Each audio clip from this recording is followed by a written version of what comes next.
The following recordings detail the activities of a government agency that officially does not exist. Since 1928, they have protected humanity from the forces of darkness, with honor but without glory. Declassified recently, these files have become known as the Danger Files.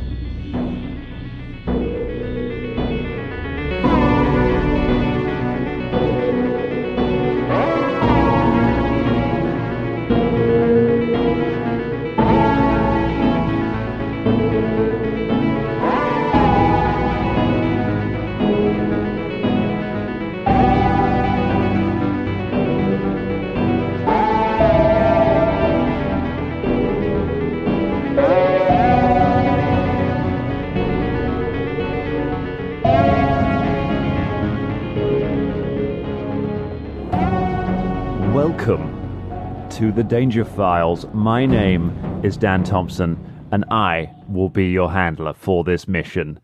Hello, everyone. Welcome to our new Patreon show. This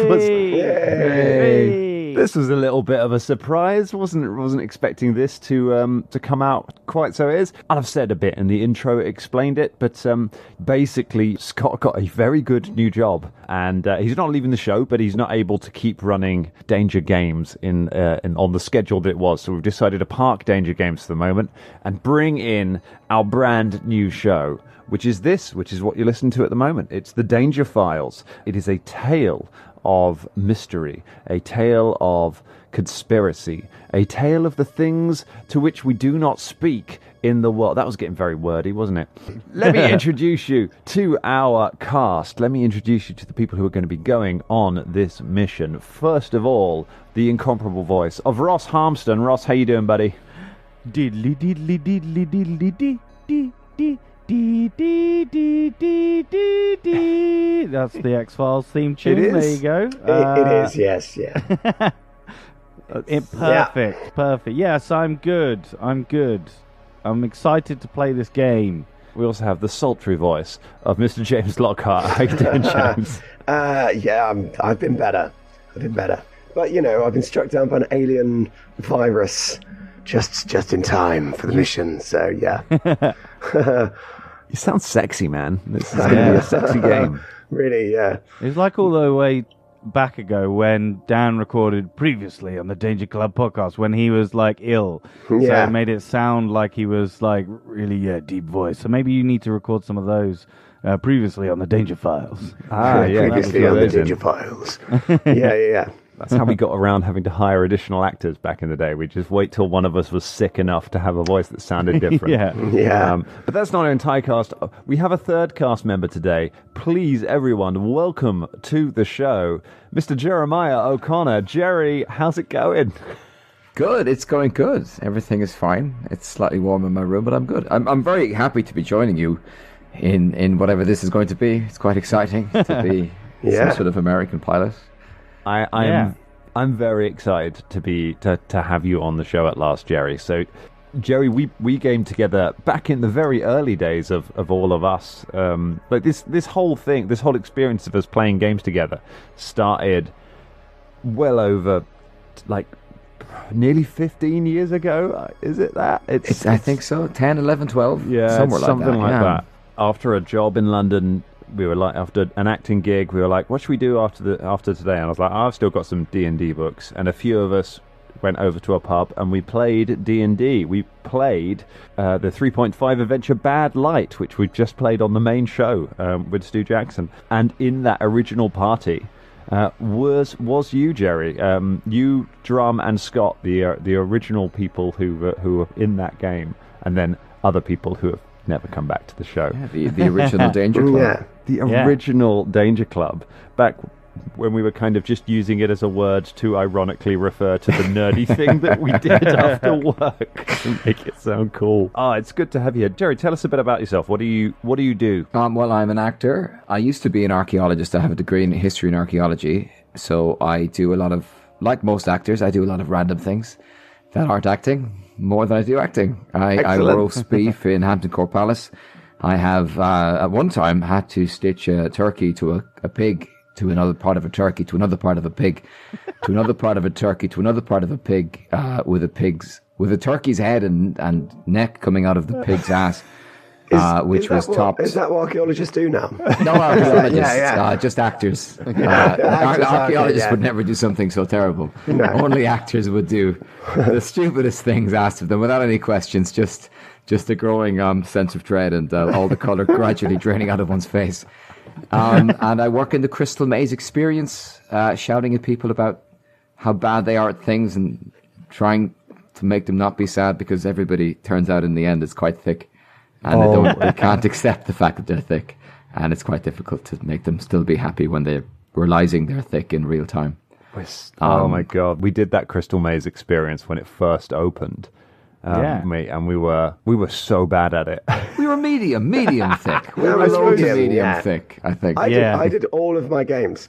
I Did all you? of my games. I did. But they were more like put the thing in the box kind of things, not the puzzles or the mysteries. It was just like there you go. My best memory of that day is watching Dan in the I think there was In like the these barrel. rolly The barrel, in Yeah. the barrel, rolling backwards and forwards in this barrel. That was so He funny. looked so concerned and just upset about how life had put him in this barrel. It was just going round and round. So. I mean, that's life, really. I mean, that was Dan's Yeah. entire life in one go, I think. Dan in a barrel. Yeah. How did life put me here? I've never looked more like one of the Muppets, haven't I, than when I was tumbling around in that. Limbs and panicked expression. Oh my gosh. One of my tasks was like one of those slidey puzzles where you have to move the tiles around to kind of make an image. And I walked in and immediately our guide was like, yeah, this one's actually really hard. I don't think anyone can do it. We're probably just going to take it out. So, I mean, have a go.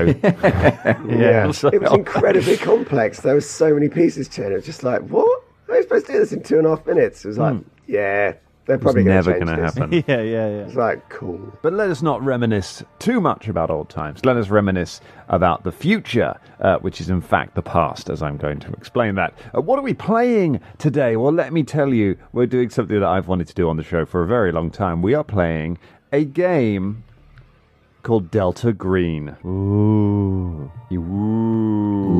Has it got the X-Files soundtrack? No, we still can't It license has, that. because Ross is here. Yeah, Ross will be until it gets. So if this gets taken down, then you'll know why. It was Aliens. It was the was the aliens. Aliens sent us a cease and desist order because they wrote that song. So Delta Green is a game by Arc Dream Publishing. It's a game about federal agents or a mysterious agency investigating the unnatural, the forces that lie beyond reality, the things that threaten us and that the public must not know about. Very similar to Call of Cthulhu, if you've ever played that. It has a lot of similarities, certainly in mechanics and in theme, but it's much more... Delta Green is a lot more kind of X-Files-y kind of conspiracy show, men in suits trying to cover things up, that kind of thing. Crucially, it is not a show about, I don't want to say succeeding, but it is not a show about thriving. This is a show about terrible things happening to your characters and about how they process that and how they get through that. That's not to say the game is completely impossible and you're definitely all going to die.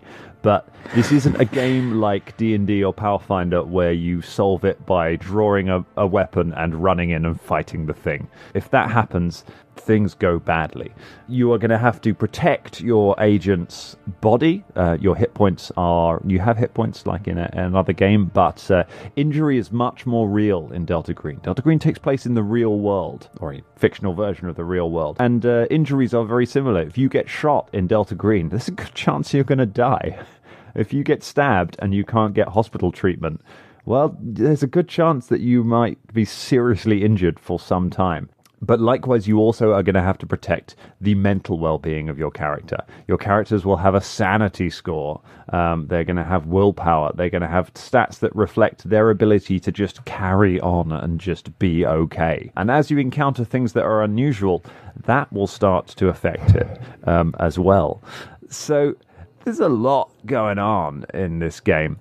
How are you feeling about the idea of facing something quite so very, very different to what we've played? Easy, yeah. It's going to be like We Be Goblins, where you just, you die and then just someone else wanders into shot and then you just play that character, right? Yeah. Yeah. Death should be embraced. Yeah. Yeah. Realistic death. We played RuneQuest, I think it was, for I knew you my were saying birthday.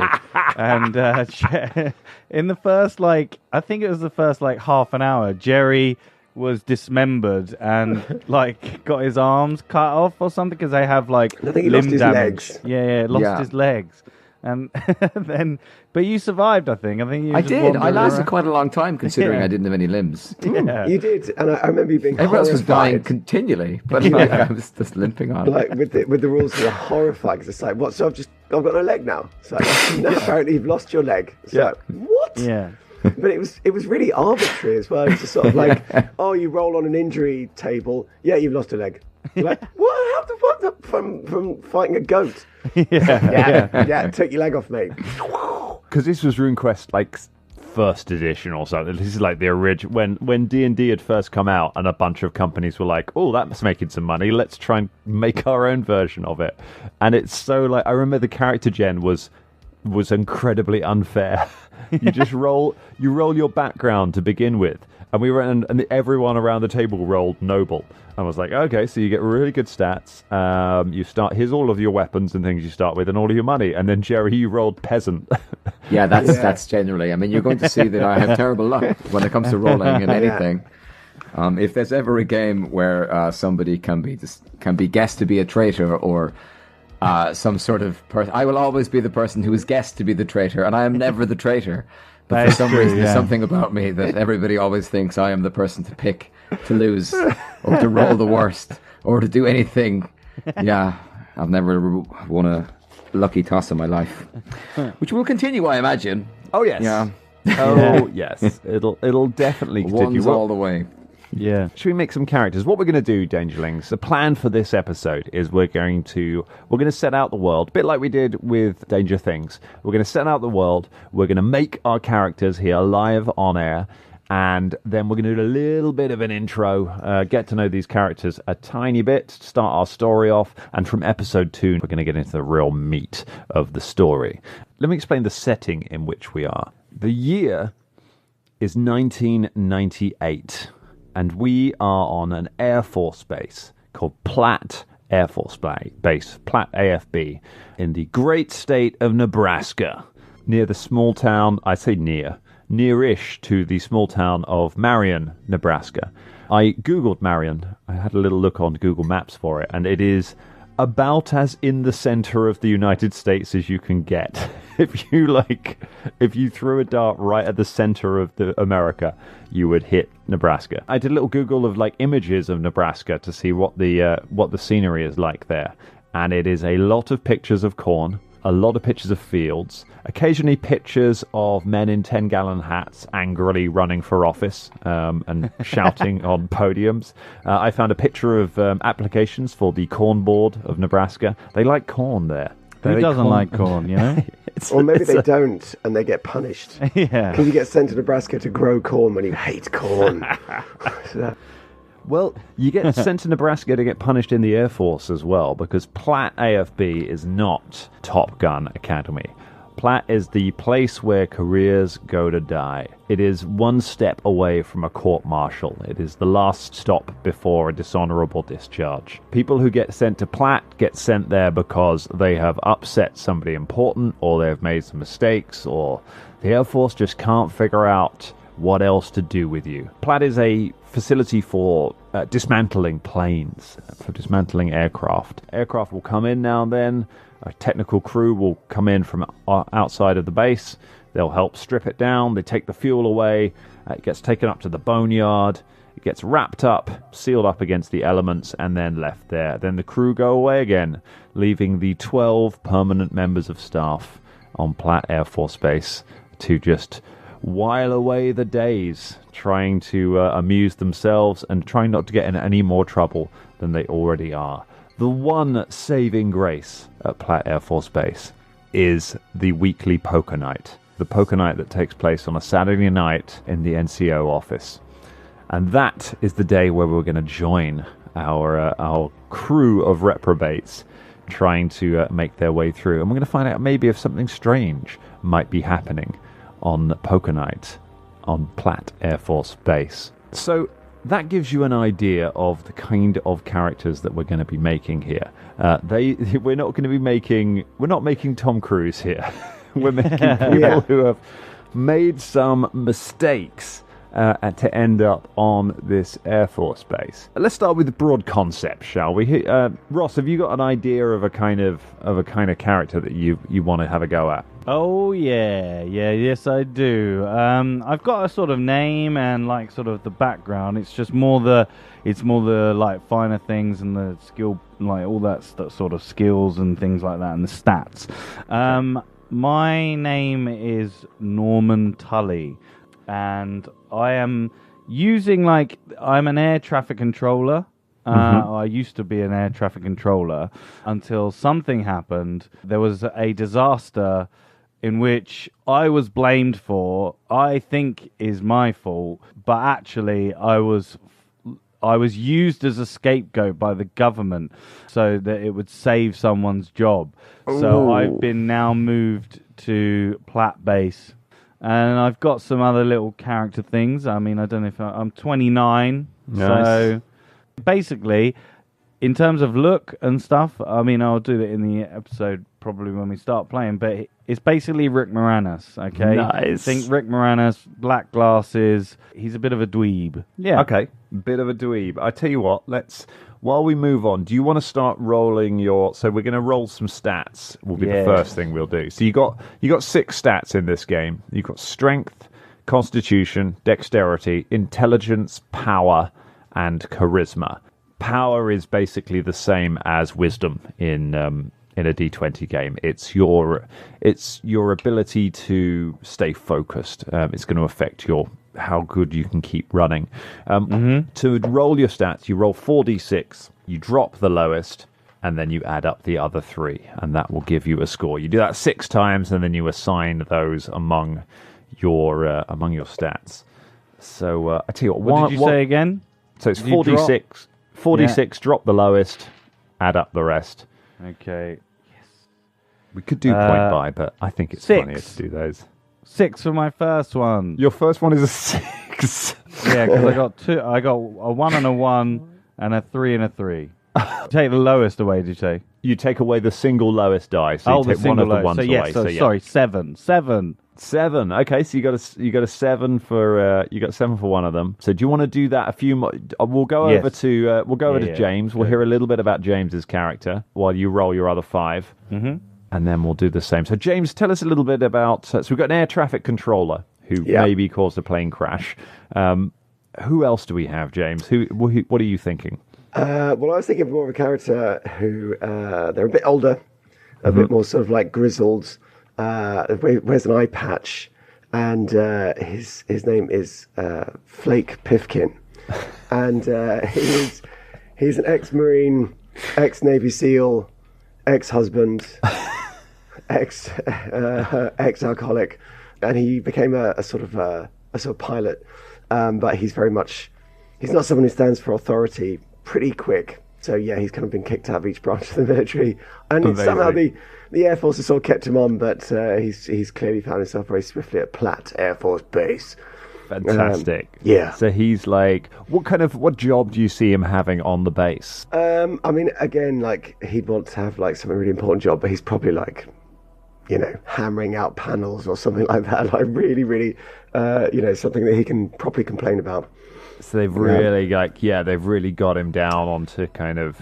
Yeah, he'd be like, I'm Flake Plifkin. You need to give me something good. And I'd be like, yeah, you're cleaning the thing over there. I'd be like, what? Come on. In charge of maintenance. Yeah, I like that. Something like that. Yeah. Excellent. Oh, that's good. Okay, that gives us something to work with. Do you want to go ahead and do some rolling for us? I should do some rolling. Amazing. Tell us your first score and then we'll go over to Jerry just so we get an idea of where it's going. So we got 6 scores, and how do we work? Because this is a D100 system, is it? Yes, it is. It's D100 for your main stats. So when we get onto the actual skills, all of your skills will be out of 100, and to try and achieve anything in it, you want to be rolling under that score. Yeah. But one of the things we don't use D100s for is your main stats, is your actual abilities. So strength, strength, con, dex, intelligence, power, and charisma. For that, we're going to roll 4d6. Discard the lowest scoring die, add up the other 3, and that is your total. Okie dokie. Right, I'm going to use my dice roller on my screen. Ooh. I know. They can let you down sometimes. Okay, that's pretty good. That is 14. A 14 is very good. So that's double what Ross got for his first one. Yeah, good stuff. Thanks. So Nice. Flake has effectively like graduated from all of the most difficult training programs in the military, but has then flaked out of the actual job once he got it. It's more that as soon as he got there, he was just sort of like kicked off with authority, and it's just like, but you literally, because he's capable, and he's quite strong, and he's quite like, think Kurt Russell, that kind of person. You think?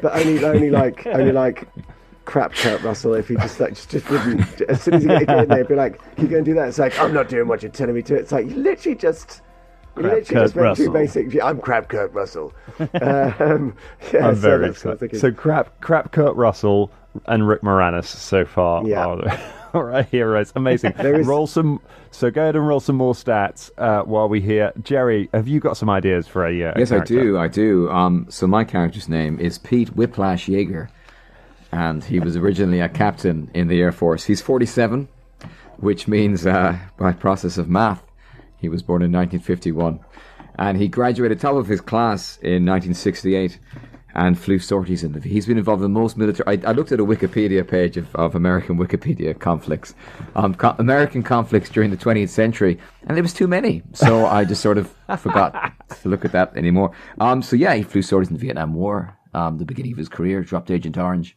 and he helped train Iraqi Air Force pilots during the Iran-Iraq War, which for some reason is a conflict I have interest in. I don't know why. And then later on, during the first Gulf War, he joined up with some of these pilots he had helped train years earlier, and they went on the hunt for Saddam Hussein's Babylonian gold. Don't know if that's a thing, but it is now.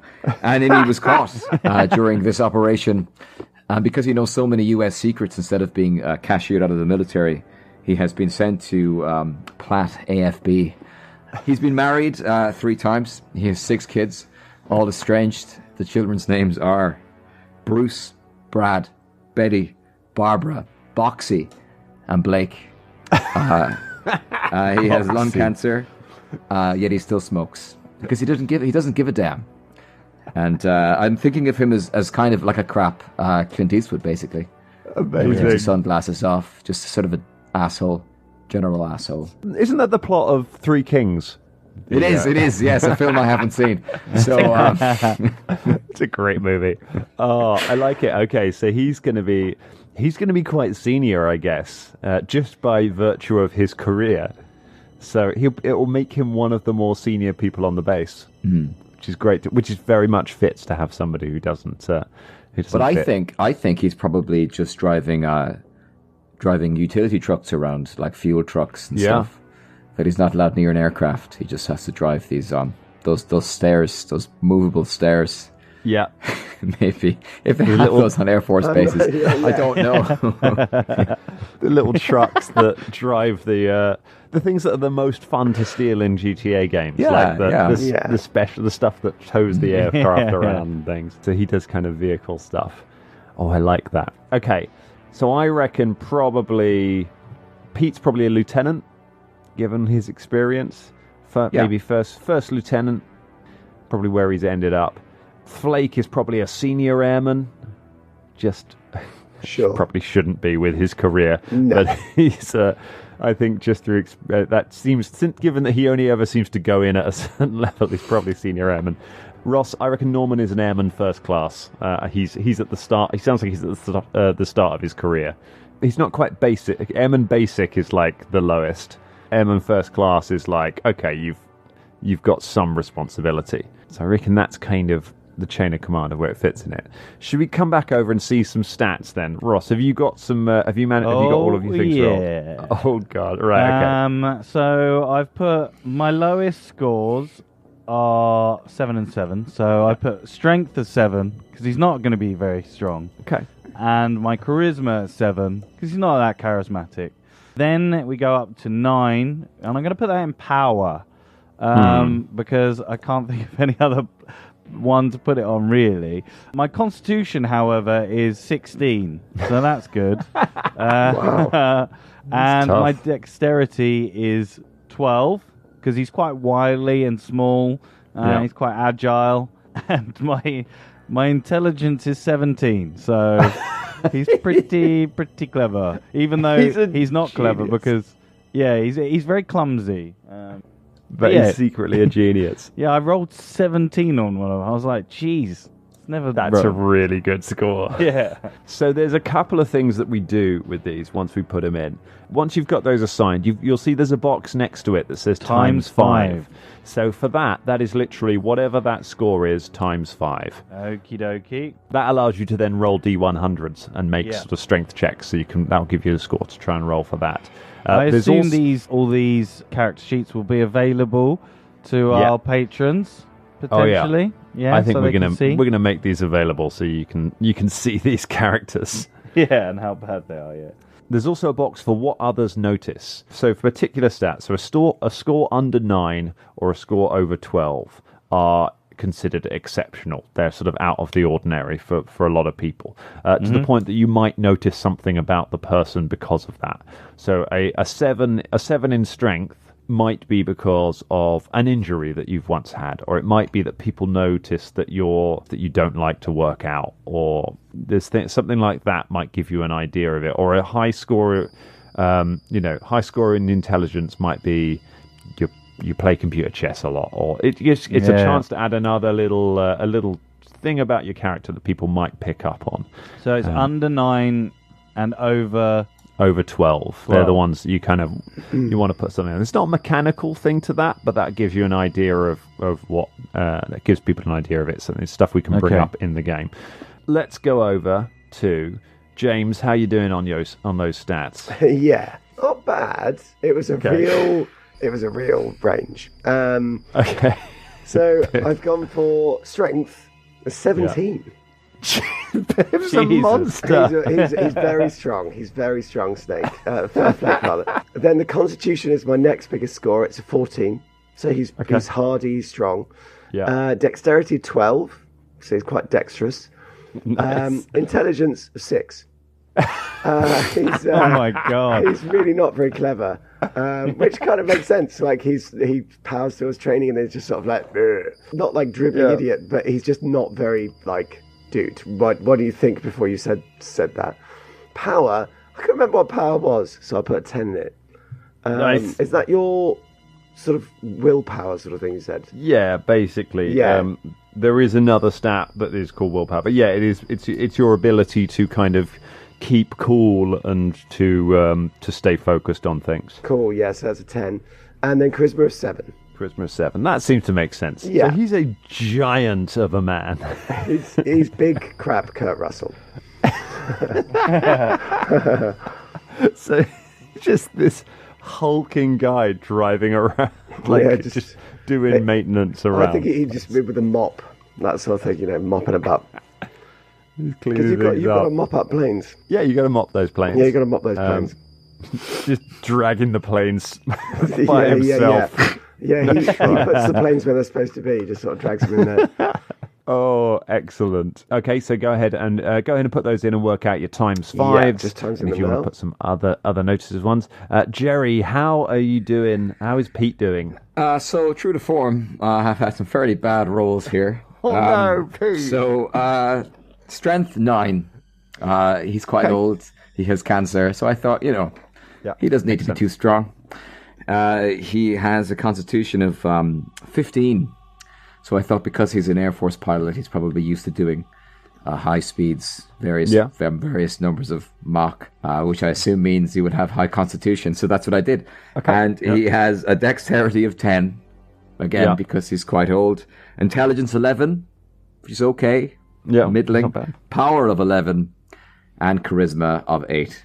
Charisma of 8. Because he's an asshole. They're not very charismatic, are they? No.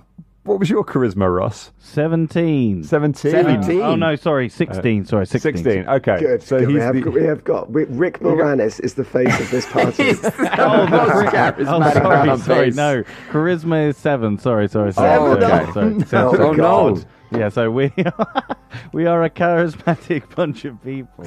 No one likes these guys. Oh my gosh. Christ. Okay, we can work out a few things from that. So we'll do your next to your derived attributes. These are things that we work out from what you've already rolled. So that's Do your you hit want to know points. what the things that they notice about me? You know what I do, Ross? Tell me what you notice about me. So for my strength, because it's 7, he's got asthma. Okay. So he's always taking an inhaler, and he also never works out. You can see he's quite weedy. Because he's got 16 constitution, he always eats fruit and vitamins. So he's always got to have his set fruit and vitamins. So he's very healthy in terms of that. So that's why he's got a good constitution. Dexterity, I don't really know. Like, it's 12, so he Doesn't need. Yeah. He just in intelligence, he's got glasses. So it's the that's 90s. smart. So everyone, as soon as you got glasses in the 90s, everyone thinks you're really intelligent. So there you go. Anyone with glasses is smart. Yeah. I love that. Yeah. Does anyone else have some more distinguishing features that they want to point out about their characters at this point? Yeah, I'm fucking massive. I don't think he's that massive, but he's like ripped kind of thing, Yeah. But yeah, with a charisma of 7, then Flake is always kind of frowning, and he looks sort of. You'd think it was like, it's because he's thinking intense thoughts, but as you know, he's got intelligence of 6. So he's probably not. Like picturing the sliders on this, and someone's just slid up the size thing to maximum, and then gone over to the eyebrows and just slid them down into a little frown. Yeah, it's just that. Grumpy man. Grumpy man. Gosh. So what others notice? It's above what score?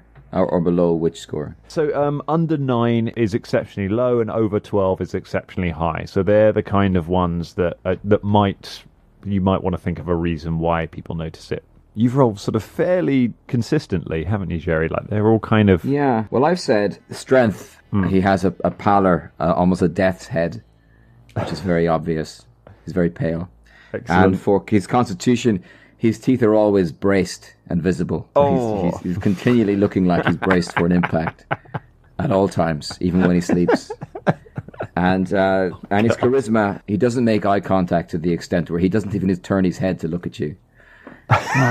He just always looks directly ahead, no matter who he's talking to. What an asshole. Yeah. Amazing. All right, let's do some derived stats. These are your hit points, your willpower points, your sanity points, and your breaking point. These are things that we get the numbers for from everything else. So your hit points are what you would imagine they are, tracks your physical health. When your hit points reach 2, you are unconscious. When your hit points reach 0, you are dead. There's no recovery checks or anything in this. And a lot of weapons, like we say, if you get shot, you may well be a goner. Depends where it hits you. Your willpower points represent literally your willpower, your willingness to carry on, your willingness to keep on in the face of adversity. Once they come down to 0, then you basically fall unconscious. You are just unable to do anything. You're just a wreck. Willpower points can be restored through rest. Hit points can be restored through medical help. And in some cases, rest, depending on the severity of the injury. Your sanity points represent your grip on reality, your ability to cope with the kind of stresses that you're going to be exposed to in the course of your time with Delta Green. Whether that be violence, whether that be feeling helpless, whether that just be exposure to the unnatural, discovering the truth about the world that is enough to drive a normal person insane. When your sanity points reach 0, you effectively become an NPC. Your character has completely lost touch with reality and they are unable to function. They are gone beyond any kind of recovery. You also have a breaking point. Your breaking point is a lower number. Every time you go through your breaking point, your character suffers a mental break. So there'll be an immediate reaction in the moment, which will affect how they are at that point, but it will also have long-term trauma to your character. And this can happen multiple times. Every time you go through your breaking point, you suffer the effects of it, you reset to a new breaking point, and then you start counting down to that again. And gradually your characters suffer more and more. So, let's work out some fun things. Your hit points. Your hit points is your con plus your strength divided by 2 and rounded up. Just because we're not playing Pathfinder doesn't mean I'm not going to make you do some math. What have we got, Ross? Con plus strength, 23. And then it's, what did you say, sorry? Divide it by 2. Divide by 2, 11.5. So round up to 12. 12 hit points. Okay. Great. Is that good or shit? Yeah, it's not bad. Let's see how it compares to the rest of the team. James, what has Piff got? Okay, it's 16. 16. Okay. Yeah, fuck you. Aha. We got a I got a fucking constitution of 16, bro. I know, but tough I've got guy. a strength of 17. Well, that's true, yeah. and he's already got a high, and you've got no strength really. How about old Senior M and Jaeger? Also 12. Also 12. Okay, those aren't too bad. Okay, let's do your willpower points. Your willpower points is your mental fortitude. So when you try and suppress symptoms of insanity, or when you become exhausted, if you try and resist interrogation, things like that. That's the sort of thing you'd use that for. It's very easy. Your willpower points is exactly equal to your power. Some mixed reactions. Okay. I kind of feel that power is going to be very important. Yeah, I recall yours being quite low, James. Huh? I recall yours being quite low. It's 10. Yeah, so. Okay. I mean, mine's 9, so don't Mine's worry. 11. I mean, Yeah. kind of. Oh, we're all just we're a very sort of like balanced party. Yeah. I like that it's kind of the same as in D20 games. It's always the stat that's like wisdom is the same stat in those games. You're like, is this really? I don't know. I'll just put this number in it. Whatever. I'm sure it won't come up. And then you have to make will saves on it, and it can come back to get you. Let's do your sanity points, shall we?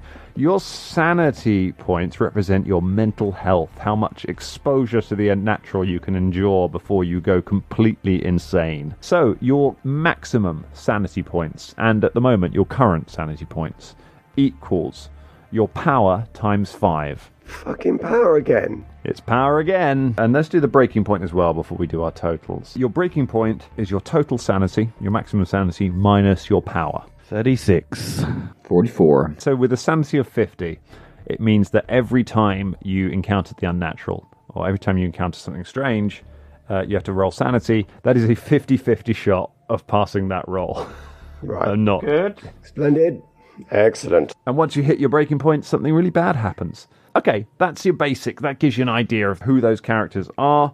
Now let's give them their statistics. Let's give them some jobs. Have you had a thought about kind of what you want to put in as a career? I know most of you, because we're on an Air Force base, pilot is always an option. But there might be some if you're sort of engineers, or there is a special operator might be something that's worth looking at for you, James, given his background in special forces. That will tell you what your starting stats are. So it tells you what scores to put into your skills. So your skills are what you roll whenever you try to achieve something. If you want to shoot a gun, you roll firearms. You want to look something up in some county records, you roll bureaucracy. When you're rolling a D100 and you're trying to roll under that number. So the higher the number is, the better. The bigger the goal is that you're shooting for in that case. But also, a higher number makes it so sometimes you don't have to roll. If you've got a high number in something, you may not have to roll. You only ever have to roll if there are severe consequences for failing. If it's significantly difficult, so if the difficulty is probably a bit higher than your skill level, you might have to roll for that.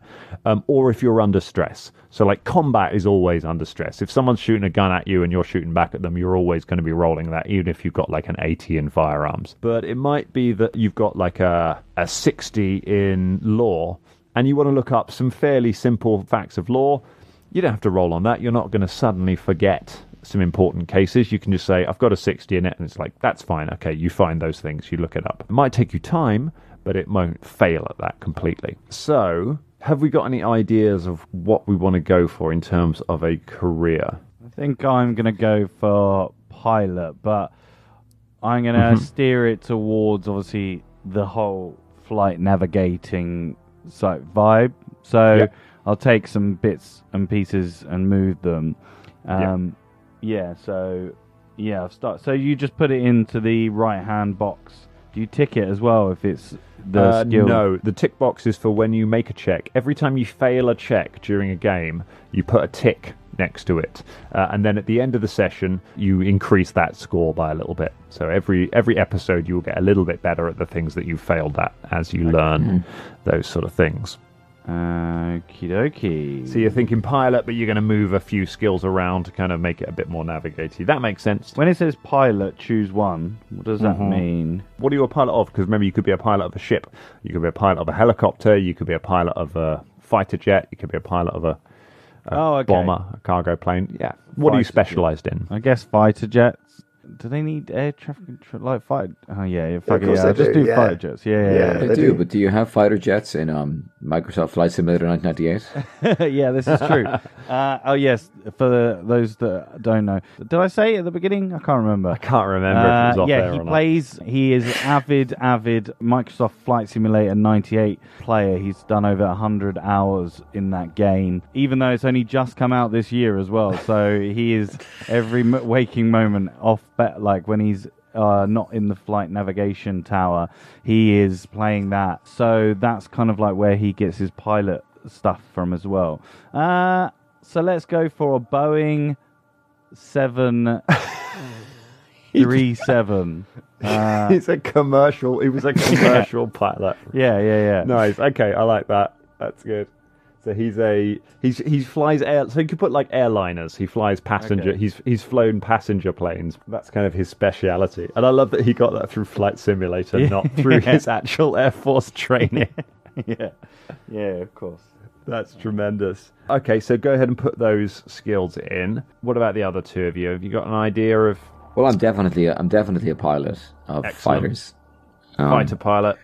Nice. So just copying over the percentages to the skill tree.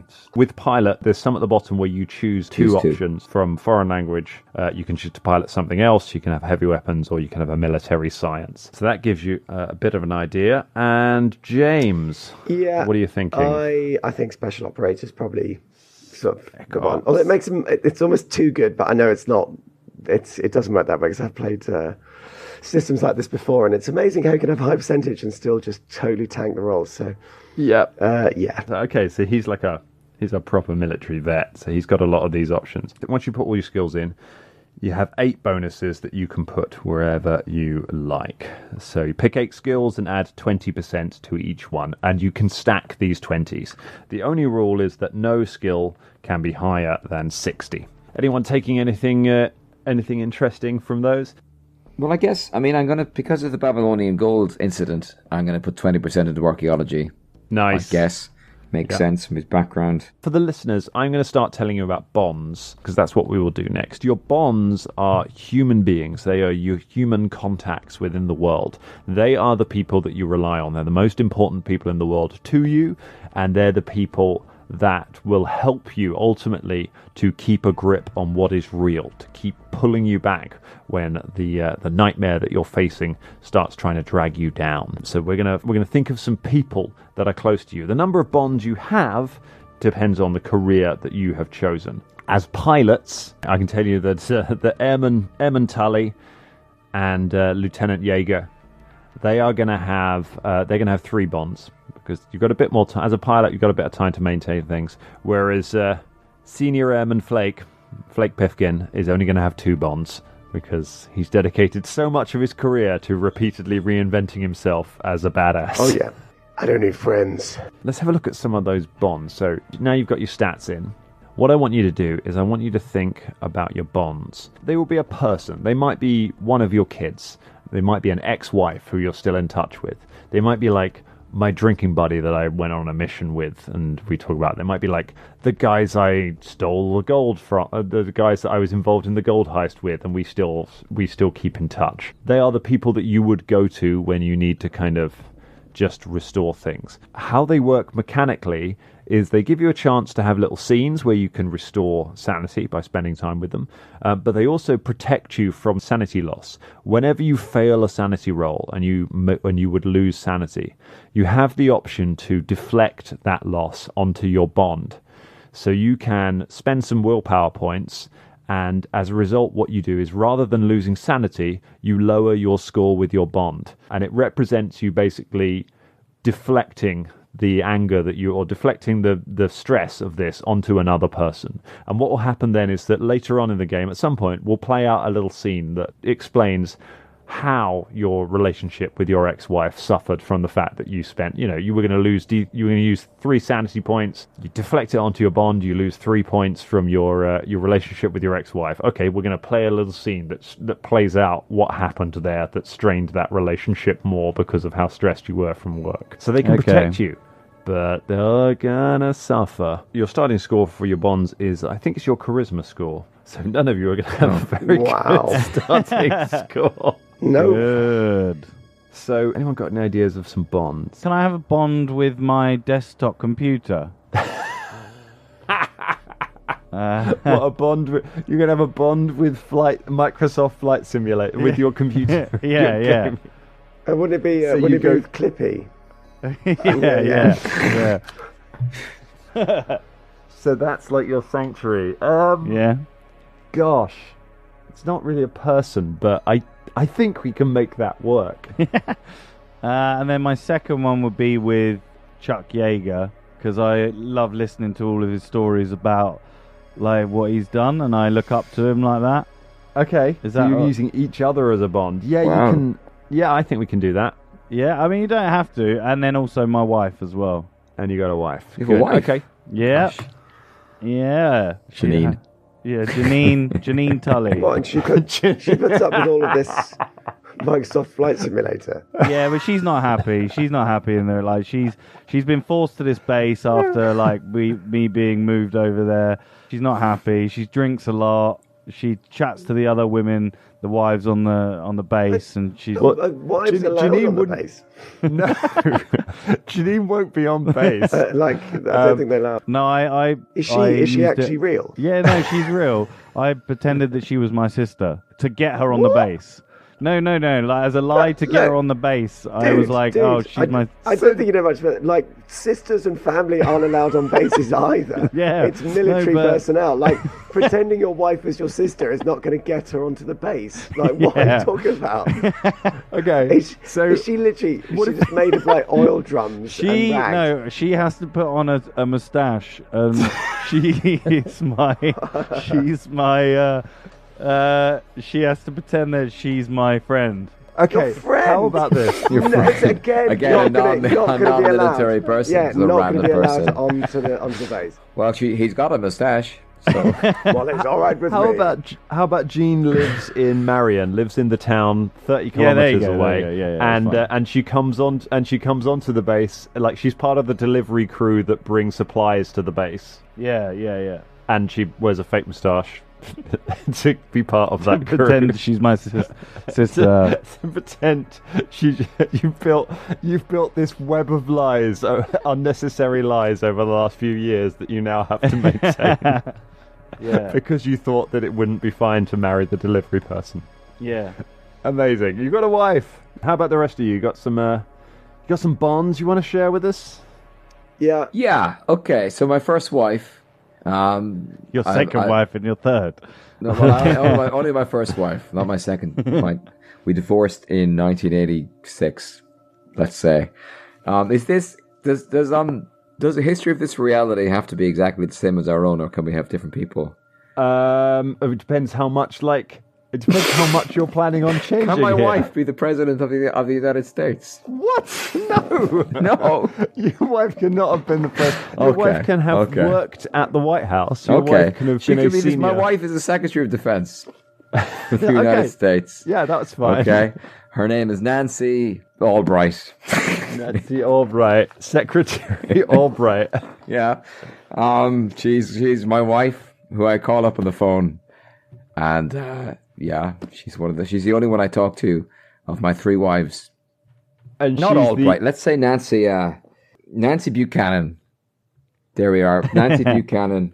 My first wife is one of my bonds, and my second Excellent. bond is with. Can I have a dog? You can absolutely have a dog. Yes. Okay, I have a dog. His name is Leper. Leper the dog. Leper the dog, and he's a three-legged golden retriever who lives with me on site, and that's my second bond. Leper. Excellent. You have a dog. You have your ex-wife, who is the Secretary of Defense. He's 14. My dog is 14. Oh my god, that's so and old. he's got 3 legs, and he's a golden retriever. And my last bond would be with I don't want it to be with Norman. I hate Norman.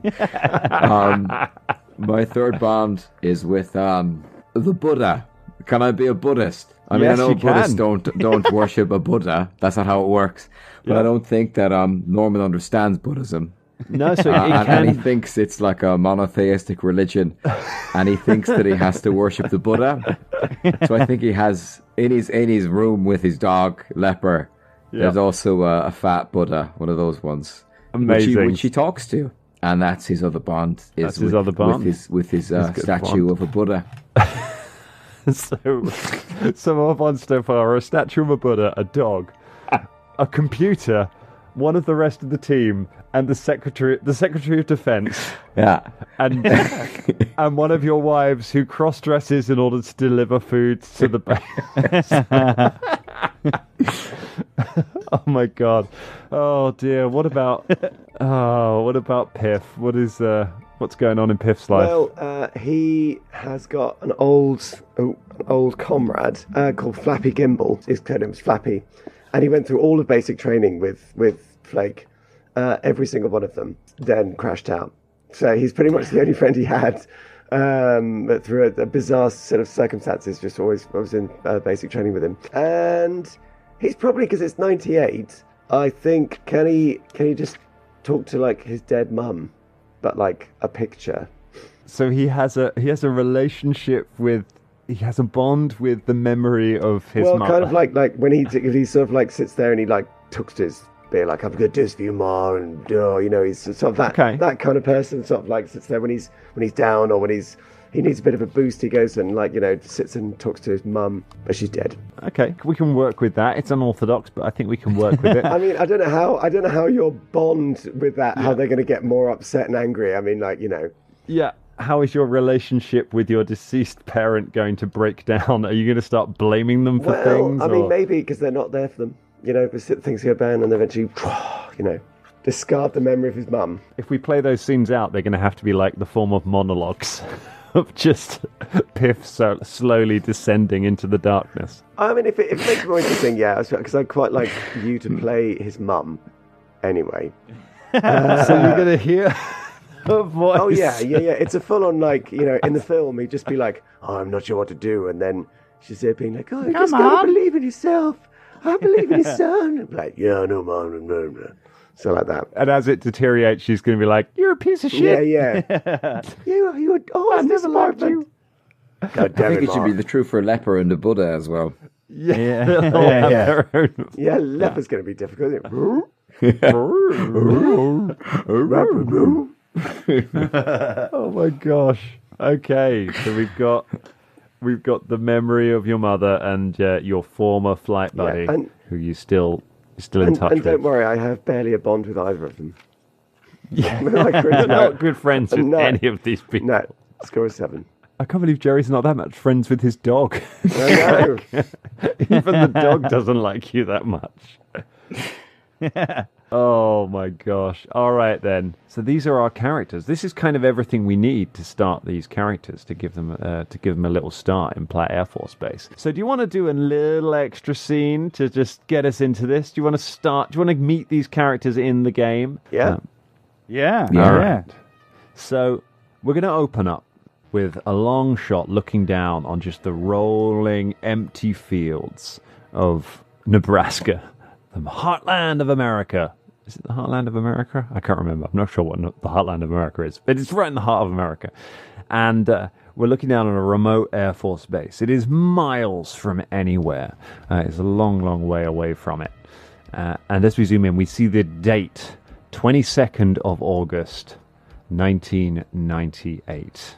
I don't want to freak you out, but the date for the adventure we are playing, that it starts, is the 22nd of August, which is the day we are recording this. So, this is exactly back on time. Let's start off in the mess. It's around lunchtime. It's the afternoon, so it's maybe 3 o'clock in the afternoon on a Saturday. Life on Platte Air Force Base is pretty slow.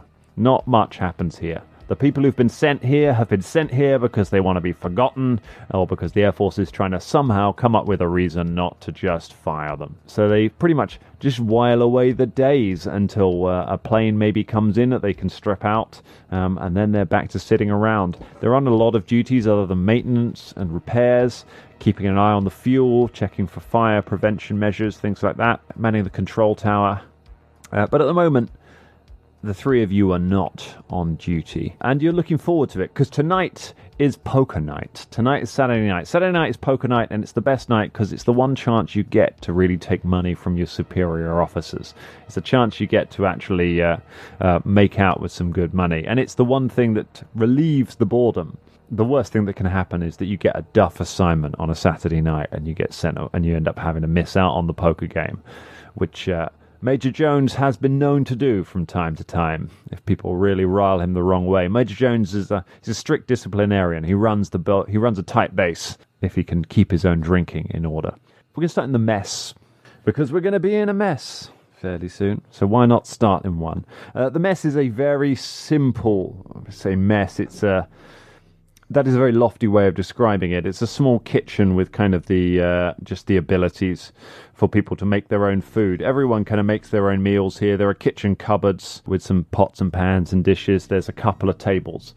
The three of you are sitting around having a late lunch, along with a couple of members of staff from the base. There is Airman Brian Sieber, who is a young man of 19. He's got sandy-coloured hair. He's very earnest. He loves being in the Air Force. Doesn't quite get why he's been sent there. And Senior Airman Theodore LaCroix. LaCroix is in charge of aircraft maintenance. He's the one who's in charge of keeping an eye on the boneyard and making sure that nothing is degrading to a terrible extent. He's a little older. He's 21. He likes the ladies. I say a little older. Compared to you guys, these are children. Like they literally probably are young enough to be two of your kids. LaCroix turns to Sieber across the table and he's like, I don't know what you're talking about, Sieber. You're all of these things. People talk about the strange things that happen out here, and I'll be honest, I've never seen it. Sieber was like, it's true. I saw it. I read it in the local paper the other day. They found another one. Hey, you guys, you heard about the? I don't know why he's in It's a Wonderful Life. But, Yeah. it's not the bank's money. I wish I had $1 million. What an interesting situation. Oh.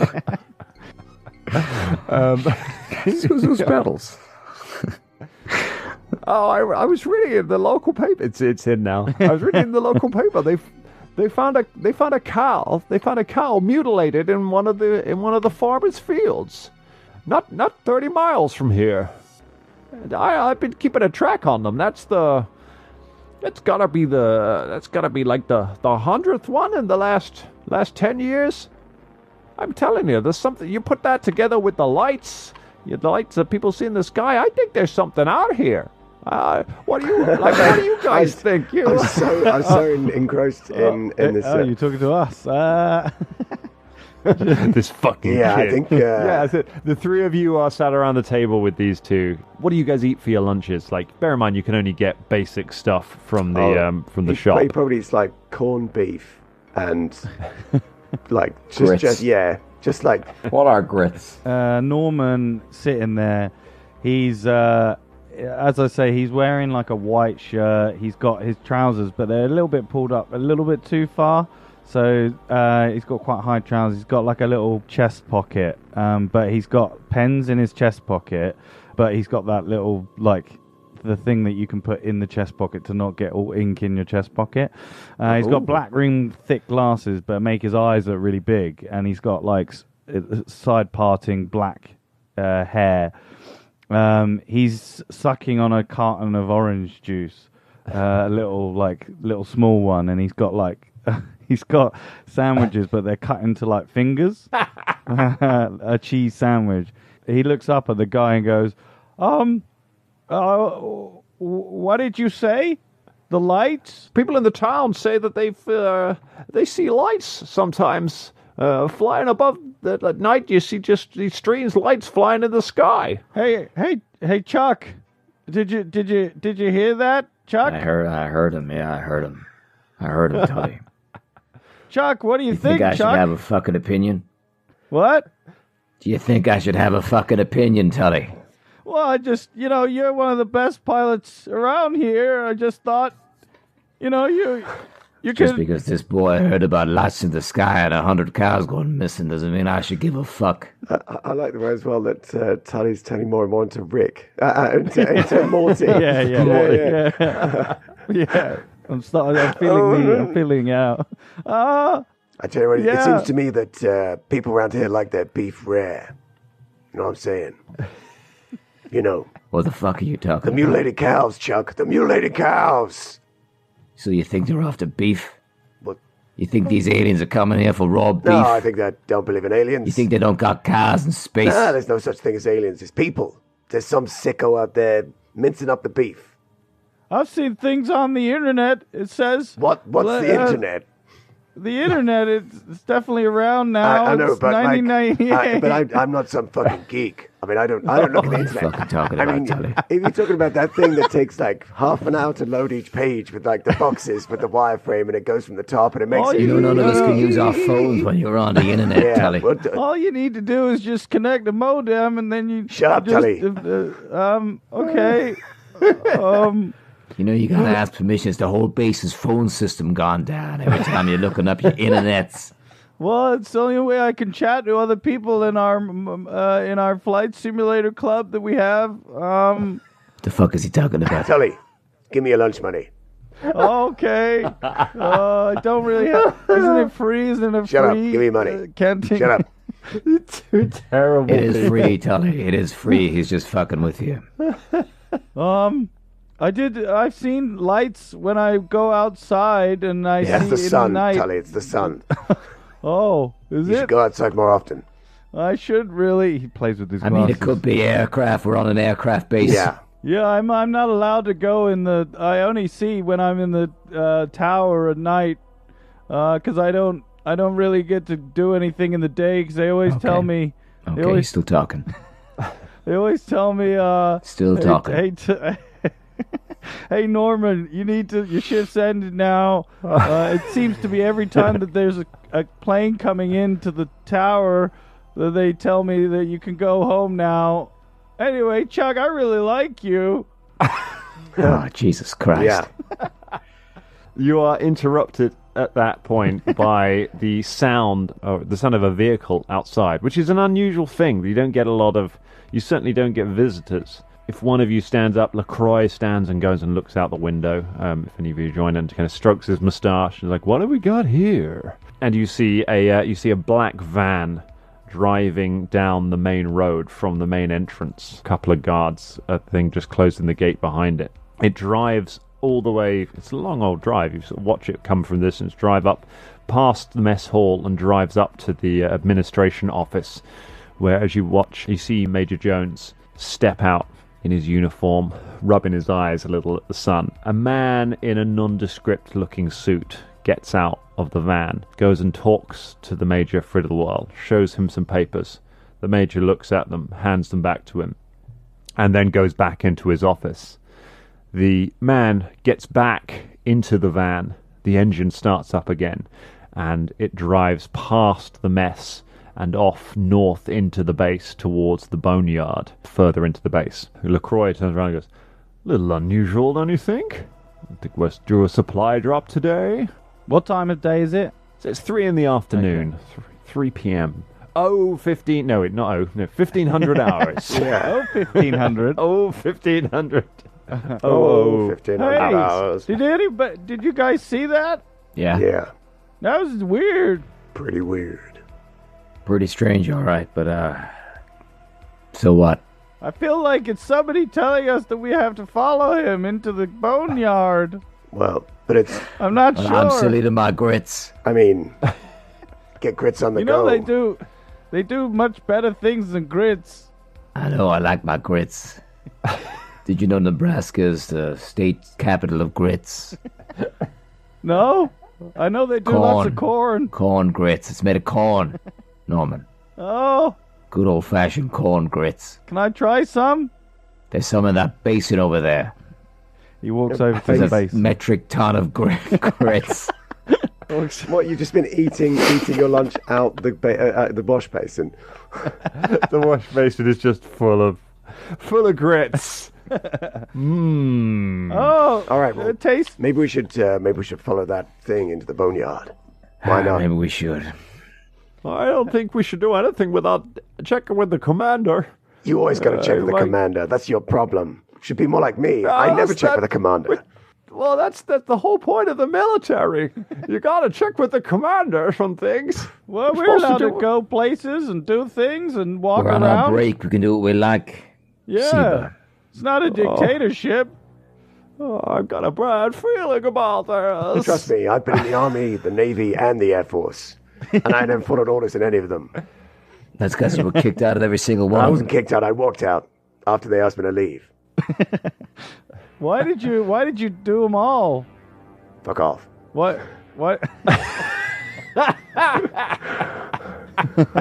You shovel a handful of grits out of the basin Oh, God. into your Well, bowl. I'm going to have to look up grits. Basin grits.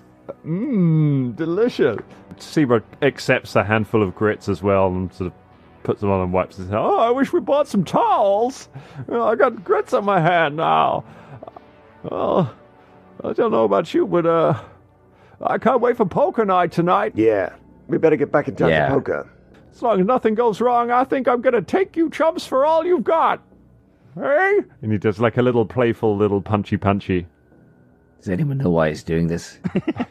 I'm not sure. All right, Seba, we understand. Now, fuck off. Seba like stops from it and then like sadly bows his head and just walks out of the door and kind of stands there for a bit and then pokes his head back in and goes, well, it looks like there's some fellas come out of that van. Oh, wonder what they're up to, but and he kind of looks at you and he's like, sorry, I'll keep fucking off. I apologize. Yeah, keep fucking off. All right. He Keep fucking off, Seba. Yeah, keep fucking off. You see him through the window just backing away from the mess hall. You Can I get my grits? You got him, Chuck. Well done.